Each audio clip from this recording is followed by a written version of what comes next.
Nah, Sobat Magma tolong diperhatikan. Ini penting karena apa? Air kolam pembuangan dari Pak Agus ini nggak pernah bau. Jadi saya ciumin dari tadi pembuangan nggak bau. Jadi memang ini udah bisa kalian lakukan di rumah ataupun ya walaupun lingkungan padat ya, istilahnya perumahan penduduk yang padat, itu kalian bisa Sobat. Jadi mau di atas genteng nih bisa gitu loh, Betul. tanpa harus bau gitu loh. Bau. Ini luar biasa. Boleh tahu Pak, ini rahasianya gimana Mat? Treatment airnya dulu nih kita mau tanya. Oke, Assalamualaikum warahmatullahi wabarakatuh Sobat Magma dimanapun Anda berada. Kali ini saya lagi di tempat usaha budidaya lele untuk skala rumahan. Ya, tapi yang saya angkat kali ini adalah bagaimana cara kita untuk di skala rumahan supaya perawatan air bisa terjaga dan tidak menimbulkan bau ya buat sekitar. Nah ini buat ramah lingkungan nih penting nih buat sobat pemula semua ya. Wajib tonton videonya sampai habis, ditunggu setelah yang satu ini tentunya.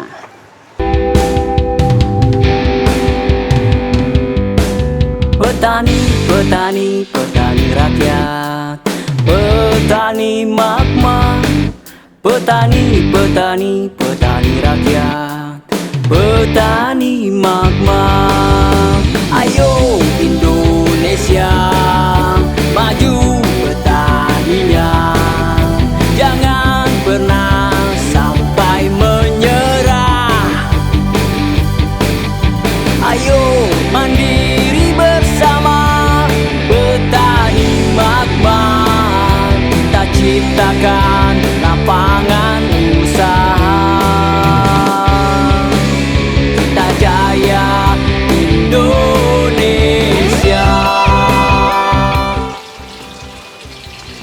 Oke Sobat Magma, nih kita akan bahas ya bagaimana ini. Dari tadi saya penasaran, saya ciumin ini air nggak bau ya. Jadi memang ini khusus pemula ini penting nih. Jadi kalau untuk perawatan air apalagi skala rumahan ya ini bau daripada air kolam kita tuh harus diperhatikan. Jangan sampai nanti mengganggu lingkungan jadi ditegur warga nanti atau sebagainya kan kita nggak tahu ya. Jadi makanya kita pengen tahu bagaimana ini bisa gitu loh. Nah ini saya pengen tanya langsung ke pemiliknya ya. Oke langsung aja. Oke ini pemiliknya nih sobat nih. Saya boleh kenalan dulu Pak Ya, dengan siapa? dengan Pak Agus. Oh dengan Pak Agus. Nah ini pemilik dari budidaya lele di skala rumahan ini ya Pak ya. Betul, Boleh betul. tahu nggak di namanya apa nih Pak farmnya nih Pak? Kaisa Farm. Kaisa Kaisa Farm. Farm. Wah ini pasti dari nama anak nih kalau nggak salah. Kalau nih. dari saya cucu. Cucu. Oke, cucu sobat. Jadi memang Kaisa Farm ini benar-benar dari tadi saya sudah buktikan air kolamnya itu nggak pernah bau ya. Dari pembuangannya juga saya tadi cium nggak bau. Nah ini ceritakan dulu deh Pak. Ini untuk yang kolam satu nih. Ini saya lihat nih bibit nih ya. Ini Ya. bibit ukuran berapa nih Pak? Tadinya 78, ini sudah 910 setelah 2 minggu ini. Setelah 2 minggu. Iya. Nah setelah 2 minggu ini tebarnya berapa nih? 3000. 3.000. 3000. Iya. Ini kan diameter 2. 2 ya. Bah, Berarti tebar padat dong nih Pak. betul. Ini saya pernah isi hampir 5000 pernah juga. Wih, mantap sobat. Iya. Nah ini buat pemula nih harus tahu rahasianya nih. Bagaimana caranya nih Pak ya? Nah kita pengen tanya-tanya nih Pak. Ini pakannya apa nih Pak? Bisa cepet kayak gini nih. Udah 2 minggu, udah sekitar ukuran 9-10 ya? Iya, saya pakai pelet yang min 1. Min 1. Min 1. Oke. Dan itu pemberian pakannya berapa kali? 3 kali sehari. 3 kali sehari. Ya, pagi, Pagi, sore, malam. pagi, sore, malam. Oke. Dan untuk kita Pak Agus membudidaya ini kira-kira tingkat kematiannya berapa persen nih dari tebar padat kayak gini?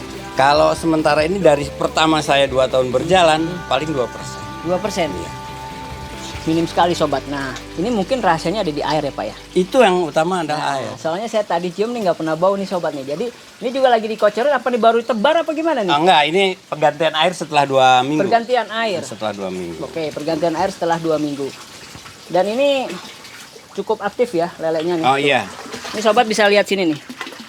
Selama airnya bagus ya, dia akan terus bergerak. Nah ini yang namanya ikan sehat sobat. Jadi kalau kalian beli benih lele, usahakan diperhatikan ya kualitasnya ya. Mungkin dari pergerakannya dan juga asal usul indukannya harus jelas. Betul. Ya betul ya Pak ya. Betul. Jadi itu yang saya informasikan buat sobat semua, buat para pemula. Nomor 1 untuk kita bisa sukses di budidaya lele adalah bagaimana cara kita merawat air dan bagaimana kita bisa benih lelenya itu yang berkualitas. Betul, betul. Sehingga jadi menghasilkan seperti ini. Dan ini 3.000 5.000 dengan 3 kolam masing-masing 3.000 5.000 apa satu doang ini, Pak? Satu kolam mainnya. Satu Sebelum kolam ini nantinya setelah 1,5 bulan baru kita sortir. Dan ini disortir ke kolam ini. Ke kolam sebelah. Oke, ini sobat nih kolam yang udah disortir mungkin ya? Iya, nanti kemari. Oke. Saya udah siapkan. Nah, ini kita akan pelajari ke Pak Agus. Ini skala simpel loh. Ini satu kolam, sobat.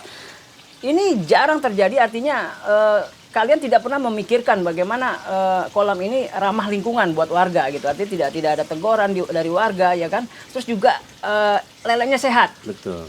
Perkembangannya bagus ya Pak ya. Betul. Nah, sesuai dengan target panen. Misalkan 2 bulan atau 3 bulan, 7-8 ya sekitar 3 bulan panen semua ya Pak ya. Nah, 3 bulan.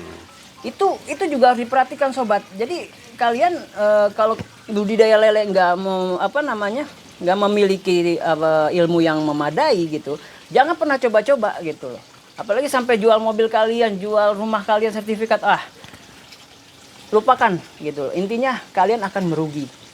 Dan nanti akan menjudge kepada seluruh para petani seperti halnya saya, petani Magma ya, memberikan informasi ini bahwa petani lele rugi loh gitu loh. Enggak juga sobat, ini cuma satu kolam. Dan ini udah dibuktikan sama Pak Agus. Sudah berjalan 2 tahun loh. 2 tahun. Dengan cuma baru satu kolam. Dan ini memang Pak Agus juga hati-hati juga dalam hal budidaya. Dalam hal ini kan mungkin nggak langsung besar ya Pak ya. Ini saya tahu nih banyak nih yang bisa jadi kolam nih Pak. Bisa. Tapi karena ya tenaga juga. Tenaga dan juga ini ada mangga nih sobat. Iya. Ini enak nih sekalian. Ini sekalian jadi gini Pak. Oh, gitu. Air dari lele ini kita siram untuk tanaman itu bagus sama buat pupuk. Betul. Iya. Ini lele tuh buah-buahnya. Subur tuh sobat. Ini lengkeng lagi berbuah bayangin juga. tuh satu batang ya satu cabang tangkai. Berapa buah tuh? 5. Saking suburnya tuh Ini pakai juga kolam tuh. lele tuh, kolam lele ya Pak ya. Ini lengkeng lagi berbuah juga. Lengkeng tuh sobat tuh. Wah.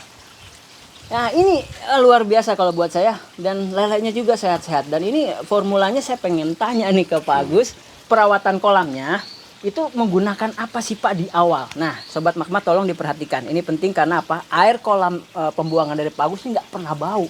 Jadi saya ciumin dari tadi pembuangan nggak bau. Jadi memang ini udah bisa kalian lakukan di rumah ataupun ya walaupun lingkungan padat ya, istilahnya perumahan penduduk yang padat, itu kalian bisa sobat.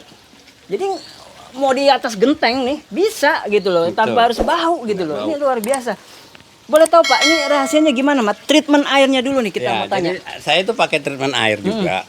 Tadinya saya juga waktu awalnya tuh sama, bingung pakai produk apa, kita coba apa. Oh gitu. berarti sebelumnya, maaf saya potong, sebelumnya udah pernah nyoba macam-macam? Iya, saya dan coba. Ada kegagalan nggak pada saat awal? Ada. Baunya tuh yang pasti, tapi ikannya sih nggak, baunya aja. Airnya itu bau dan rutinitas penggantiannya lebih cepat. Oke.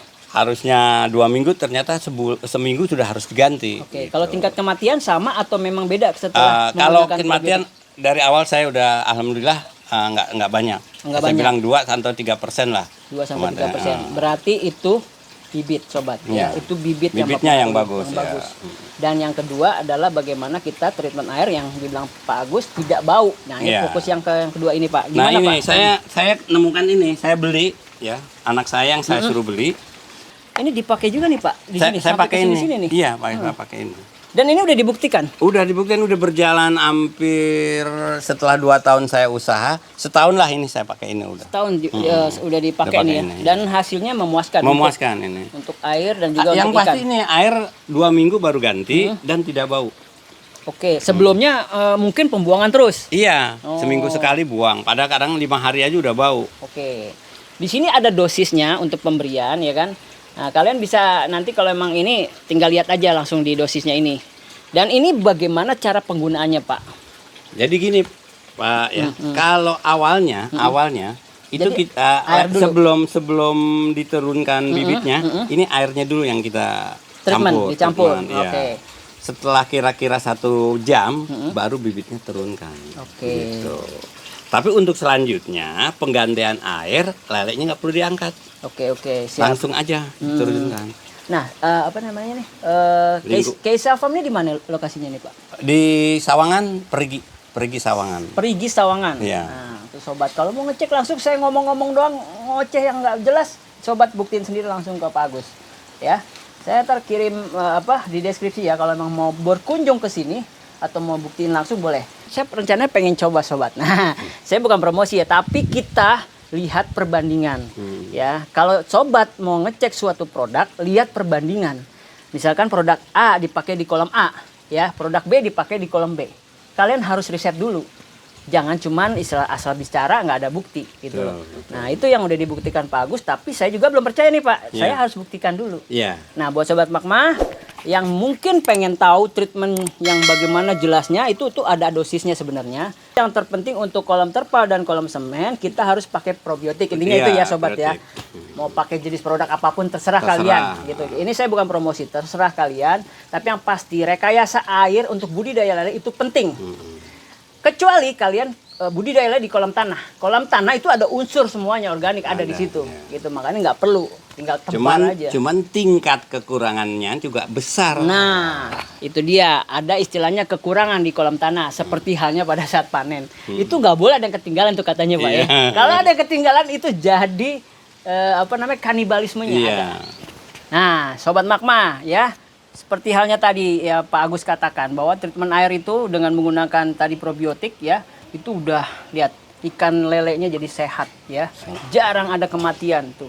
Minim ya cuma 2%. Ini kan luar biasa nih buat para pemula nih kalau ini bisa ditiru. Nah, terakhir nih Pak, saya pengen tanya nih Pak. Ini sebenarnya modalnya berapa nih Pak kira-kira? Jadi modalnya gini, kalau 3.000 ekor itu kan 900.000 kita beli bibit. Sedangkan hitungan saya kalau 3 bulan panen itu sekitar ditambah lagi sekitar 2 jutaan, 2,5 juta lagi. Jadi sekitar 3,5. 3,5.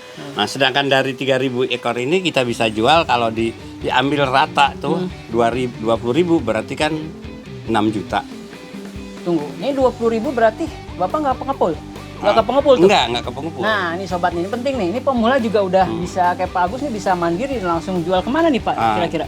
Kita jual ke lingkungan ya, dan satu lagi juga orang-orang pecel lele suka datang kemarin.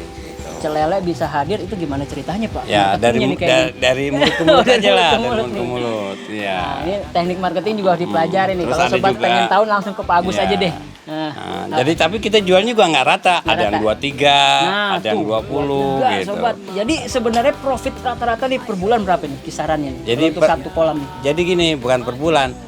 Mungkin kalau panen ya. Per panen itu kalau dari 3.000 ini kita ambil ini keuntungan sekitar 2 sampai 2,5 juta. 2 sampai setengah 2 juta. 2 juta setengah.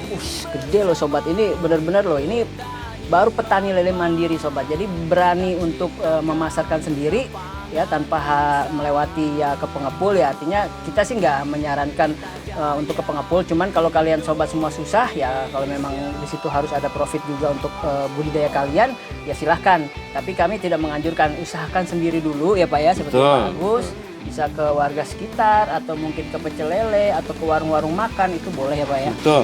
Dan ini bisa buat siklus juga ya Pak ya? Bisa. Maksud siklus itu jadi hanya awal pertamanya 3 bulan. Untuk selanjutnya kita bisa panen 2 bulan sekali, 2 minggu sekali. Caranya ya ini. Misalnya ini udah 2 bulan, udah 2 minggu nih, ya.